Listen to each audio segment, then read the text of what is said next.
Sasabihin ko sa iyo ang isang bagay na maaaring magtunog na kakaiba. Ang yaman na hinahanap mo ay umiiral na at hindi ito nasa labas. Nariyan na ito, handa at naghihintay na ang kinin sa loob mismo ng iyong isipan. At kung sabihin ko sa iyo na may isang kabanata lamang mula sa isang aklat ang nakapagbago ng lubusan sa aking buhay, na nag-angat sa akin mula sa sunod-sunod na mababang uri ng trabaho hanggang sa kumita ng mahigit sa 5 milyong piso sa aking unang taon sa negosyo, nang walang formal na edukasyon, paniniwalaan mo ba? Ganoon nga ang nangyari. At ang mas kamangha-mangha, karamihan sa mga tao ay hindi kailanman natutuklasan na ang tanging hadlang sa pagitan nila at ng kasaganaan ay ang imaheng bitbit nila tungkol sa kanilang sarili. Karamihan ay hindi namamalayan kung gaano sila nakakulong sa isang hindi nakikitang bilangguan, na hindi gawa sa bakal kundi sa mga paulit-ulit na larawan sa isip na hinubog sa loob ng maraming taon. Nabuo ang mga larawang ito mula sa mga kaisipang paulit-ulit mong pinapakain araw-araw. At ang mas nakalulungkot, kadalasan ay hindi mo man lang pinili ang mga larawang iyon. Inilagay ito ng ibang tao, mga magulang, guro, kaklase, balita, at mga kabiguang naranasan mo noon, at tinanggap mo na para bang ito ay mga katotohanang hindi na mababago. Dahil dito, napakaraming tao ang paulit-ulit na nakararanas ng parehong resulta, taon-taon, para bang nakakulong sila sa isang walang katapusang siklo. Ang hindi nauunawaan ng marami ay ang imaheng iniingatan mo tungkol sa iyong sarili sa loob mo ay parang isang sikretong script na nagdidikta ng bawat hakbang na gagawin mo sa iyong panlabas na mundo. Hindi ito pagmamalabis kung sabihin ko na ang laman ng iyong bank account, ang mga pagkakataong dumarating sa iyo, ang relasyon mo sa pera, at maging ang paraan ng pagtrato sa iyo ng ibang tao ay direktang nakaugnay sa kung paano mo nakikita ang iyong sarili mula sa loob. Ako mismo ay nabuhay bilang bilanggo ng ganoong script. Nagtatrabaho ako sa mga trabahong walang nagdadala ng motibasyon, tinanggap ko ang isang karaniwang pamumuhay, at hindi ko man lang tinatanong kung bakit walang pagbabago. Inuulit ko lang ang parehong eksena. Nagsimulang magbago ang lahat ng may isang lalaki na naglagay ng aklat na mag-isip at yumaman sa aking mga kamay. Hindi lang iyon basta aklat, kundi isang pagbubunyad. Nakatala roon, nang malinaw, na hindi ko kailangang maghintay na gumanda ang sitwasyon bago ko maramdaman na ako'y naiiba. Maaari kong piliin na maramdaman ito ngayon. Maaari akong bumuo ng isang larawan sa isip na napakalinaw at parang totoo na ang aking katawan, emosyon, at kilos ay kusa ng umaayon dito. Para bang nadiskubre ko na hawak ko pala ang remote control ng aking buhay at maaari kong palitan ang channel anumang oras. Nagsimula akong isalarawan ang sarili ko bilang taong nabubuhay na sa resulta na aking ninanais. Hindi ito bilang isang malayong pantasya, kundi parang totoo na itong nagaganap. Nakikita ko ang sarili kong nakasuot ng mararangyang kasuotan, nagsasalita ng may tiwala, nagmamaneho ng kotse na matagal ko nang pinapangarap, at nakatira sa uri ng bahay na lagi kong minimiti. Hindi lamang ito basta larawan sa paningin, dama ko ang bigat ng tela ng aking Amerikana, naamoy ko ang balat ng upuan ng sasakyan, at nararamdaman ko ang kapayapaang hatid ng paggising sa isang lugar na nagbibigay inspirasyon. At alam mo ba ang nangyari? Unti-unting nagbago ang aking kilos ng walang pilit. Natural na akong kumikilos bilang taong nakikita ko sa aking isipan. Nagsimulang magbago ang pagtrato sa akin ng mga tao, dumating ang mga pagkakataon, at ang mga resulta ko ay nagbago ng napakabilis na kapag inaalala ko ngayon, tila imposible na iyon ay nagkataon lamang. Ngunit may dapat kang maunawaan, ang prosesong ito ay hindi basta-basta. Hindi sapat ang mangarap bago matulog at hintay na magbago ang buhay. Isa itong pang-araw-araw na pangako na panatilihin ang larawang iyon sa iyong isip, kahit patila kabaligtaran ang nakikita mo sa paligid. Dito kadalasang nadarapa ang karamihan, nagsisimula silang lumikha ng bagong larawan, ngunit sa unang pagsubok, hinahayaan nilang manaig ang luma. Para itong pagtatanim ng buto at pagbunot dito araw-araw kapag hindi agad nakikita ang usbong. Kapag tinanong mo ang iyong sarili ng paano kung hindi ito gumana, iyon mismo ang tanong na sisira sa proseso. Dahil sa sandaling iyon, pinapakain mo ang larawan na kabaligtaran ng iyong nais. Tandaan, hindi kumikilala ang isip sa kaibahan ng isang tunay na larawan at isang malinaw na imahinasyon. Kung patuloy kang gumagawa ng larawan ng kabiguan, tatanggapin ito ng iyong isip bilang utos at kikilos upang gawing realidad ito. Kung may papayo ko sa iyo ang isang gawain ngayon, ito ay ito, sa susunod na 7 araw, isulat mo ng detalyado kung paano mo nais mabuhay. Isulat mo ito na para bang nangyayari na sa kasalukuyan, hindi sa hinaharap. Nakatira ako sa live. Nagmamaneho ako ng ngi. Kumita ako ng ngi. Nararamdaman ko na ni. At araw-araw, basahin mo ito ng may damdamin, maramdaman sa iyong katawan kung ano ang pakiramdam ng nabubuhay sa ganitong realidad. Sa simula, susubukan kang hilahin pabalik ng lumang larawan, at maaaring marinig mo pa ang tinig ng ibang tao na nagsasabing imposible ito. Huwag kang makinig. Kung nakinig ako noon, marahil ay patuloy pa rin akong nagsasara ng mga apoy, at hindi ko tinutukoy lang ang totoong apoy, kundi pati na rin ang apoy ng problema sa pera, emosyon, at personal na aspeto ng buhay na sinusunog ang sinumang hindi kumukuha ng kontrol sa sariling larawan. Ang totoo, kapag pinanatili mo ang bagong larawan ng sapat na matagal, magsisimula itong maging mas totoo para sa iyo kaysa sa dati. At kapag nangyari yon, mag-iba ang iyong dalas, at magsisimulang magbago ang lahat sa paligid mo. Hindi dahil biglang naging mas mabait ang mundo sa iyo, kundi dahil sa wakas ay pinili mong mamuhay bilang taong matagal mo nang may kakayahang maging. At sa puntong iyon wala nang balikan. Mayroong isang batas na nagtatakda ng bawat resulta sa iyong buhay, at karamihan ng tao ay hindi man lang alam na umiiral ito.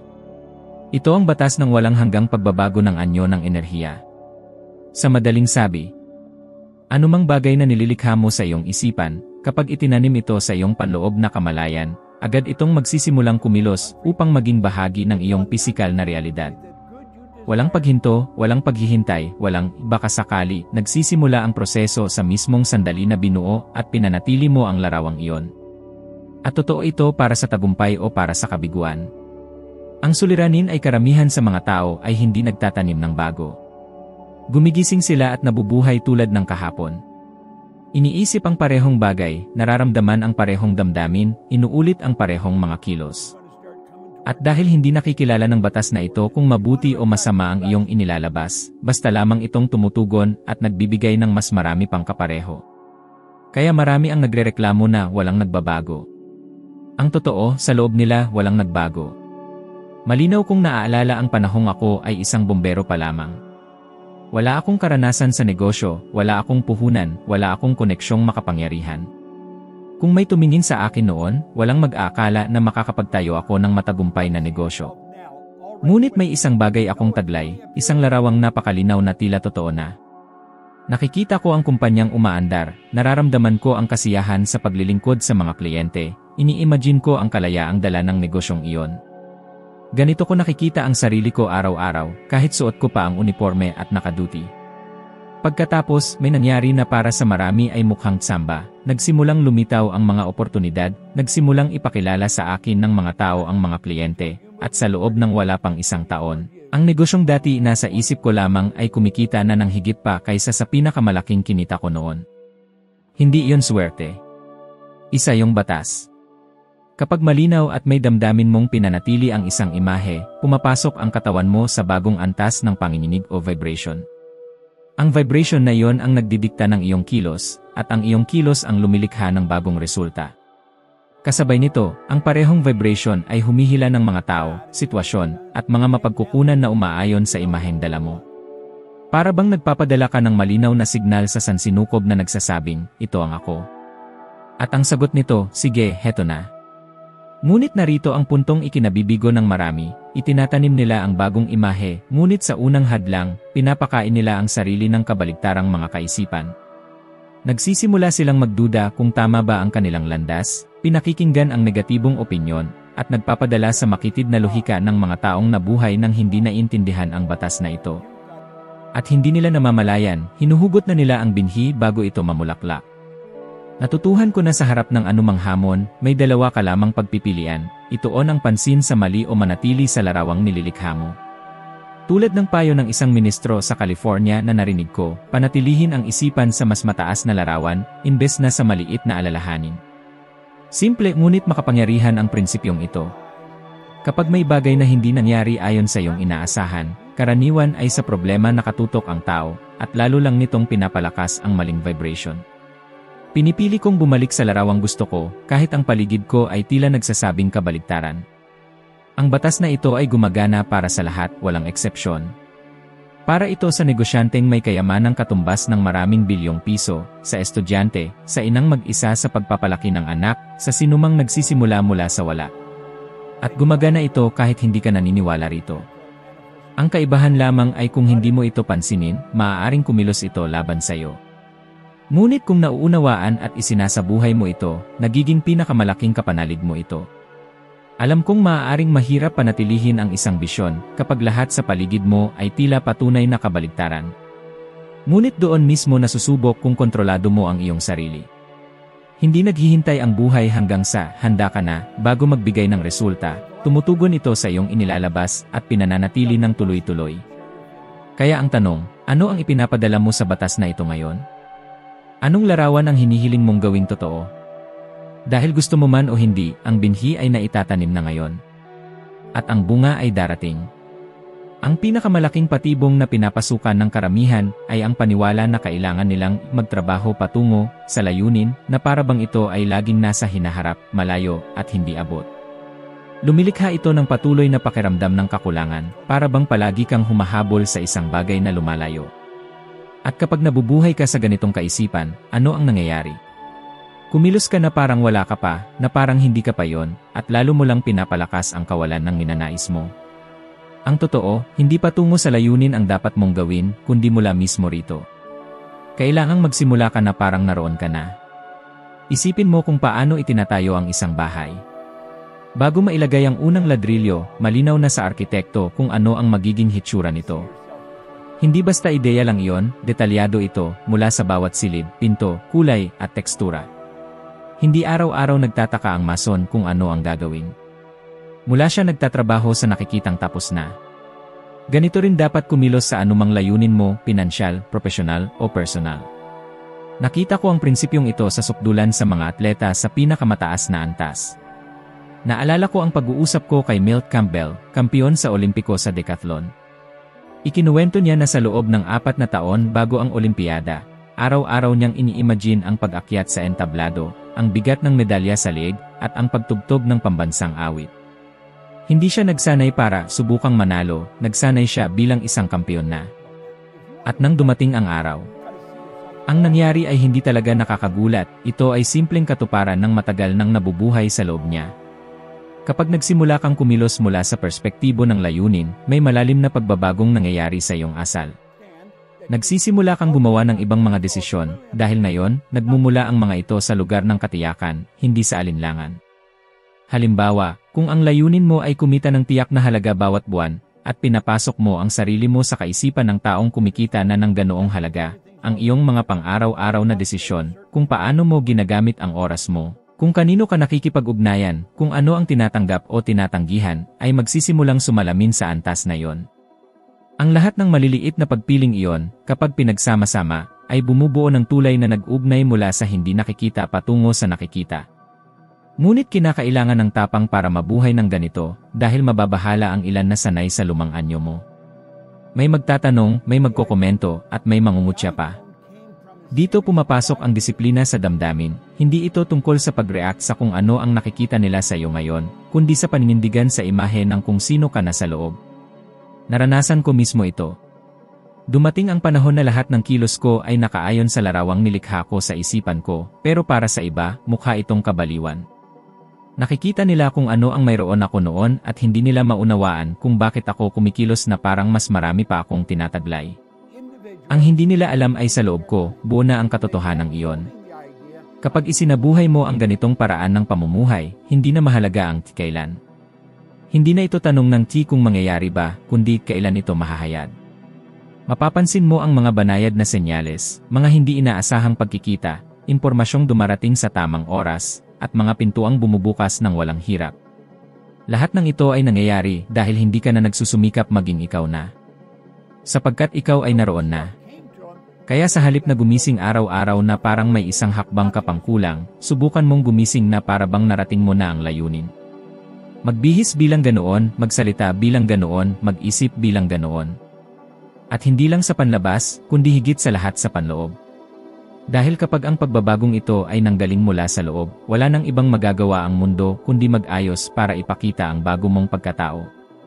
Sa puntong ito mo mauunawaan na ang layunin ay hindi kailanman malayo, narito na ito, hinihintay ka lamang na kumilos na para bang pag-aari mo na ito. Ang pinakamalaking magnanakaw ng iyong kayamanan ay hindi ang kakulangan sa kaalaman, oras, o pagkakataon. Ito ay ang nakapipinsalang takot sa iniisip ng iba. Napakatahimik ng takot na ito na madalas, hindi mo napapansin na ito ang gumagabay sa bawat hakbang mo. Hindi ito sumisigaw, kundi bumubulong, paano kung mabigo ka, paano kung pagtawanan ka, ano kaya ang sasabihin nila? At bago mo pa mamalayan, umatras ka na, nagdalawang isip, at pinalampas ang mga pagkakataong pwedeng magbago ng lubos ang iyong buhay. Alam ko ang pakiramdam na yon. May mga panahong sinasabi ko ang sa mga bagay na ayaw ko lang para mapanatili ang imahe na gusto ng iba. Inaayos ko ang pananalita, mga opinyon, at pati mga pangarap ko para magkasya sa inaasahan ng ibang tao. Ngunit kahit anong gawin ko, may laging hindi nasisiyahan. Noon ko napagtanto na para mabuhay ng totoo, kailangan kong palayain ang sarili mula sa hindi nakikitang bilangguang ito. Naalala ko ang isang karanasang nagturo sa akin ng mahalagang leksyon. Nasa isang pagtitipon ako, at may isang babae na lumapit at nagyayang sumayaw. Diretso kong sinabi, hindi dahil ayaw ko. Hindi ito sinalita ng mayabang o kabastusan, ito ay purong katotohanan lamang. Ang reaksyon niya ay nagpamulat sa akin sa isang bagay. Karamihan ng tao ay hindi sanay sa isang taong hindi sumusuko sa panlipunang presyon. Doon ko napagtanto na kapag namuhay ka ayon sa tunay mong kagustuhan, may mga taong mababahala, ngunit may mga taong mahihikayat na gawin din ito. Ang takot sa paghusga ay siyang responsable sa mas maraming pangarap na nasisira kaysa sa alinmang krisis sa ekonomiya. Ilang beses mo nang hindi binahagi ang isang ideya dahil inisip mong hindi ito sapat. Ilang beses kang tumahimik para hindi ka punahin.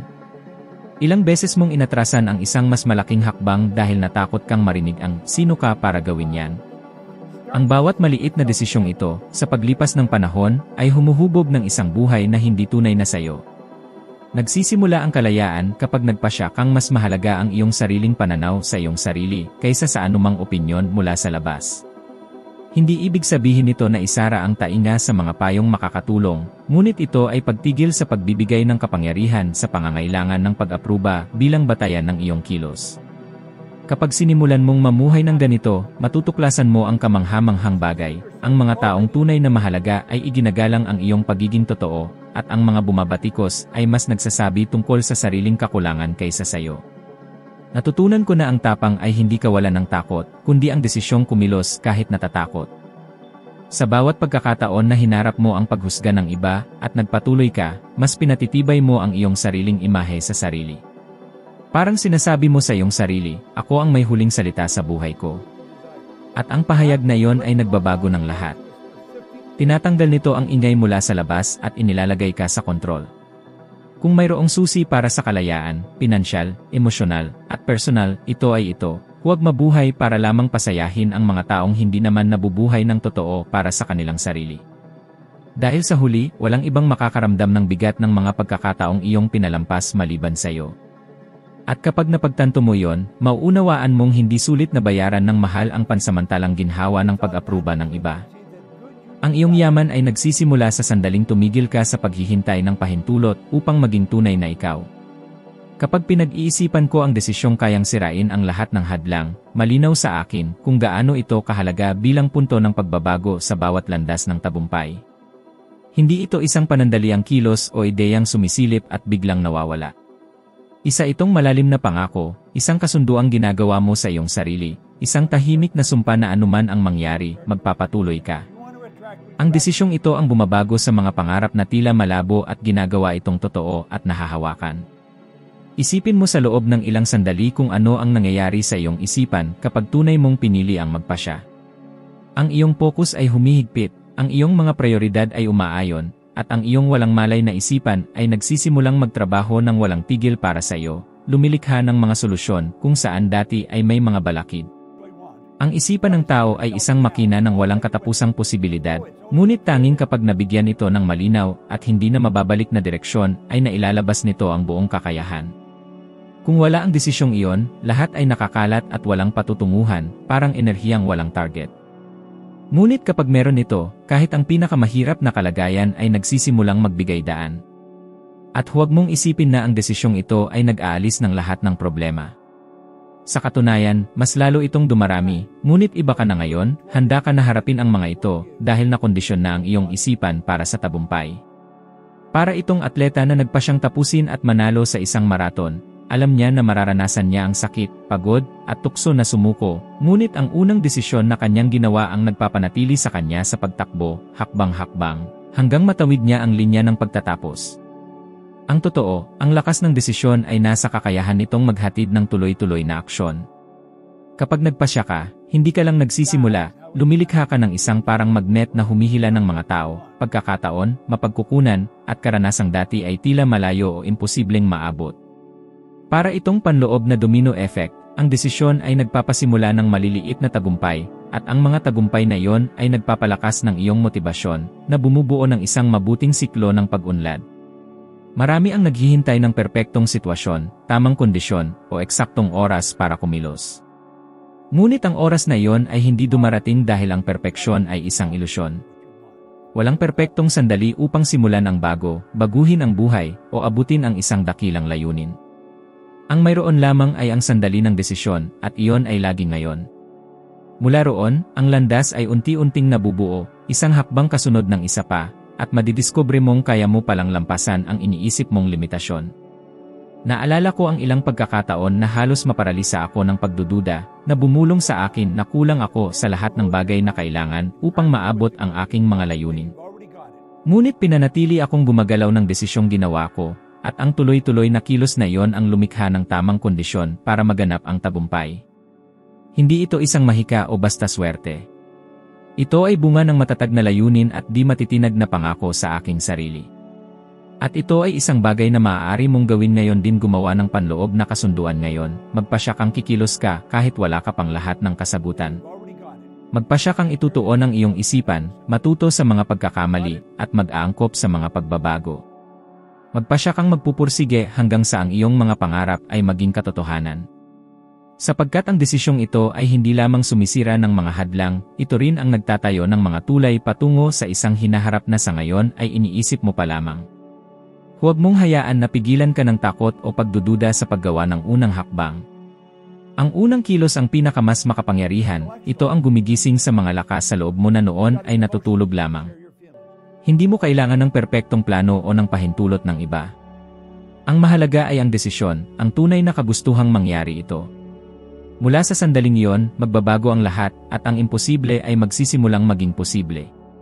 May isang tila hindi nakikitang kapangyarihan na madalas maliitin ng marami, ang kapangyarihan ng matalinong pagtitiyaga. Ang pagtitiyaga ay hindi lamang basta pagpupumilit sa parehong paraan, parehong diskarte, na umaasa ng ibang resulta. Ang matalinong pagtitiyaga ay sining ng patuloy na pag-usad, pagkatuto sa bawat hakbang, at marunong na pagbabago ng direksyon nang hindi iniiwan ang pangunahing layunin. Ito ang lihim na gasolina na gumagawa ng mga kabiguan bilang mga baitang patungo sa tagumpay. Kapag nagpasya kang magpatuloy ng may talino, sinasabi mo sa iyong sarili na hindi mo hahayaang ang mga balakid ang magtakda ng iyong paglalakbay. Haharapin mo ang mga ito, susuriin, hahanapin kung saan ka maaaring mag-ayos, at may tapang na babaguhin ang dapat baguhin. Kailangan nito ng kababaang loob para kilalanin ang mga pagkakamali, tapang para baguhin ang estratehiya, at disiplina upang magpatuloy kahit na mas malakas ang boses ng pagnanais sumuko. Ang kombinasyong ito ang naghihiwalay sa mga nangangarap lamang at sa mga tunay na nagtatagumpay. Nakita ko na ang hindi mabilang na kwento ng mga taong nabigo ng maraming beses bago nila narating ang kanilang pinakamalaking tagumpay. Hindi dahil mas mahusay sila, mas maswerte, o mas may talento, kundi dahil nagpatuloy sila. Naunawaan nila na bawat pagkatalo ay may daladalang aral, at bawat aral ay nagbibigay ng dagdag na lakas para magpatuloy. Ganyan ang matalinong pagtitiyaga, isang walang katapusang siklo ng pagsubok, pagkatuto, pag-aayos, at muling pagsubok, na laging nakatuon sa panghuling layunin. Ngunit mag-ingat, ang pagtitiyaga na walang talino ay maaaring mauwi lamang sa pag-aaksaya ng lakas. Ang paulit-ulit na paggawa ng parehong pagkakamali, pagkapit sa mga lipas na paraan, o pagkilos ng walang pagninilay ay hindi magdadala sa kahit sino sa nais na destinasyon.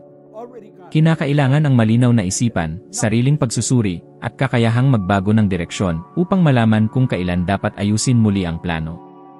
Kapag dumarating ang sandali na kailangan mong humingi ng tulong, at kapag dumarating ang oras para magdala ng bagong ideya, dapat mong maunawaan na ang matalinong pagpupursige ay isang maselang sayaw sa pagitan ng katatagan at kakayahang umangkop, sa pagitan ng pananampalataya sa iyong pangarap at ng malinaw na pag-isip sa iyong mga kilos.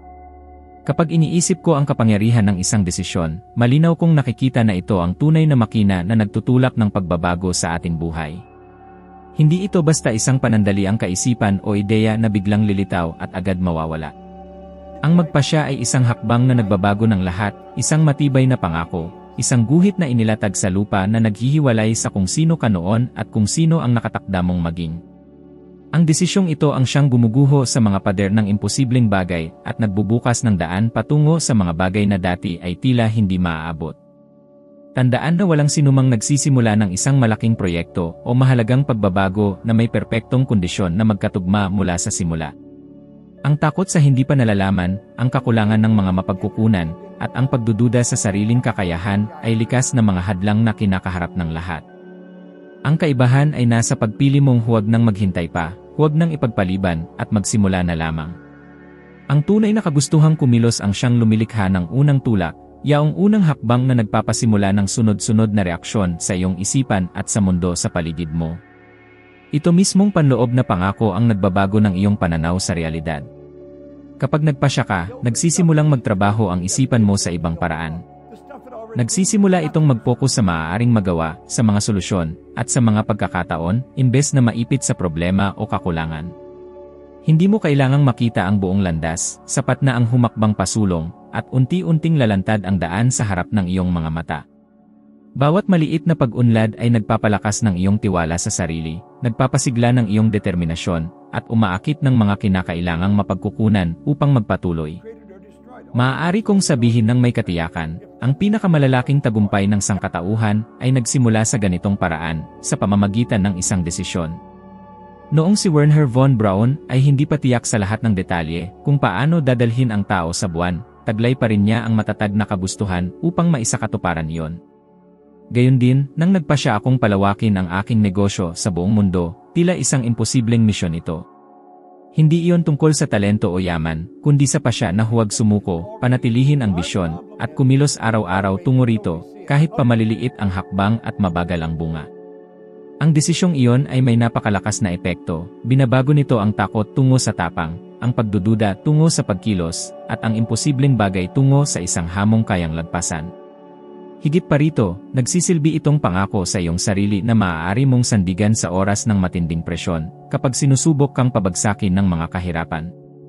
Para itong panloob na angkla na nagpapatatag sa iyong layunin at muling nagpapasigla sa iyong lakas.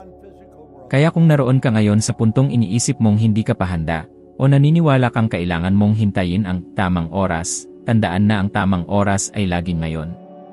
Ang pagpapasya na magsimula, kumilos, at mag-commit ang siyang lumilikha ng galaw na nagbabago ng lahat. Kahit pa mahirap tingnan ang landas, ito ay unti-unting lumilitaw sa bawat hakbang ng taong pumipili na huwag huminto. Sa sandaling gawin mo ang pasyang ito, nagsisimula ng gumuho ang mga hadlang. Sapagkat ang tunay na lakas ay nasa iyong isipan, sa iyong determinasyon, at sa iyong pananampalataya sa maaaring makamtan. Walang panlabas na yaman na hihigit sa lakas ng isang desisyong ginawa ng may paniniwala at pinanghawakan ng may tiyaga. Kaya higit pa sa pagpaplano, higit pa sa paghihintay, higit pa sa pagdududa, magpasya ka. Magpasya ka ng buong puso at kaluluwa. At mapapansin mo kung paanong nagsisimulang kumampi sa iyo ang universo, bumubukas ng mga pintuan, lumilikha ng mga oportunidad, at inilalagay sa iyong daraanan ang lahat ng kailangan mo upang magtagumpay. Hindi mahalaga kung gaano pa kalayo ang iyong pangarap.